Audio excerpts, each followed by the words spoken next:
اعوذ باللہ من الشیطان الرجیم بسم اللہ الرحمن الرحیم۔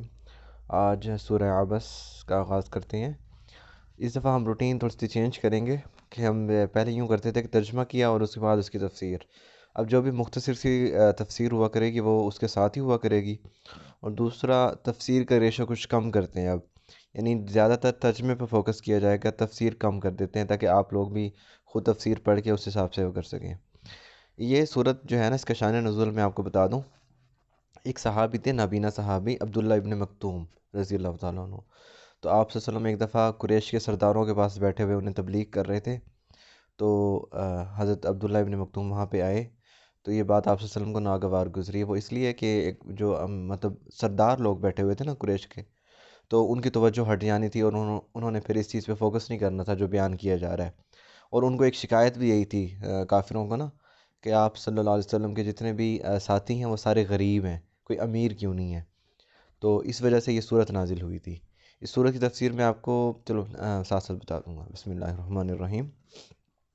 عبسا، عبسا کا مطلب تیوریاں آئی یا ماتھے پہ بل پڑے آپ کے، اس کے ماتھے پہ بل پڑے، وتولا اور پیٹھ پھیری، ماتھے پہ بل پڑے اور پیٹھ پھیری۔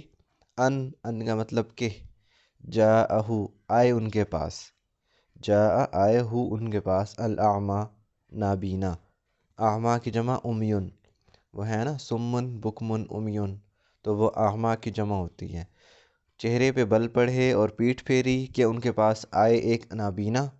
ابھی تک بات کو اسپیسیفائی نہیں کیا کہ کس کو کہا جا رہا ہے یہ، اب اللہ تعالیٰ آگے اسپیسیفائی کریں۔ وا کا مطلب اور، ما کا مطلب کیا، یدری کا آپ کو کیا پتہ، کیا معلوم، وما یدری کا اور آپ کو کیا معلوم، لعل شاید کہ، لعل کا مطلب ہوتا ہے شاید کہ، وہ یزکا وہ نصیحت حاصل کرتا، یعنی آپ کو کیا معلوم کہ وہ شاید نصیحت حاصل کرتا۔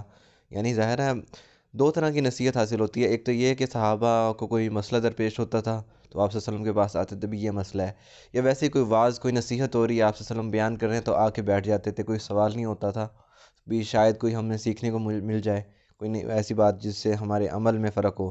تو یہ دو پوائنٹ ہو سکتے ہیں نا، تو اس وجہ سے۔ اور آپ کو کیا خبر کہ شاید وہ نصیحت حاصل کرتا، او یذکرو یا نصیحت حاصل کرتا، یذکرو کا مطلب وہ نصیحت حاصل کرتا، فا کا مطلب پس، تنفعہ اسے نفع پہنچاتا، تنفع نفع سے نکلا ہے، نفع اس سے نکلا ہے، فتنفعہ پس وہ نصیحت پہنچاتا، الذکریٰ نصیحت، یعنی وہ بیٹھتا آ کے آپ کی بات سن لیتا اور شاید اس بات سننے سے اسے کوئی نصیحت حاصل ہو جاتی۔ اما پس بہرحال، من استغنا جو بے پرواہ ہے، استغنا کا مطلب غنی، یعنی جو لا پرواہ ہونا، یعنی وہ بندہ جو بے پرواہ ہے، فانتا فا کا مطلب پس، انتا آپ، لہو اس کے لیے، تصدا پیاسے ہیں یعنی ان کے پیچھے پڑے ہوئے ہیں، یعنی جو بندہ غنی ہے بے پرواہ ہے، آپ کی بات کو سنتا ہی نہیں ہے، آپ اس کے لیے بے پرواہ ہیں۔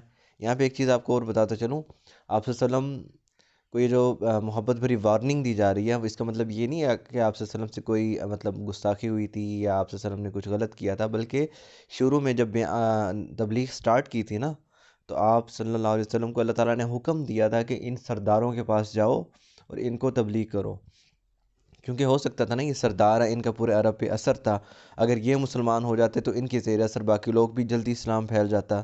تو اس میں آپ صلی اللہ علیہ وسلم کو شروع میں کہا گیا تھا، لیکن جب بار بار بیان کیا لیکن ان کا دل نہ پھرا، کوشش کی لیکن یہ صحیح نہ ہوئے، تو ان کو منع کر دیا کہ اب آپ کا کام نہیں ہے نصیحت کرنا، اب یہ ان کے نصیب پہ بات چھوڑ دو۔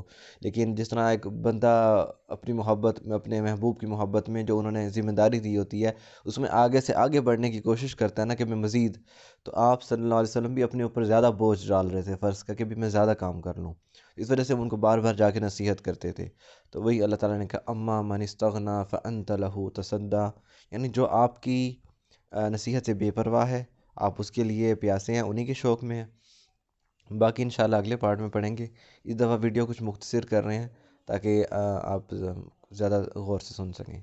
وما علینا الا البلاغ المبین۔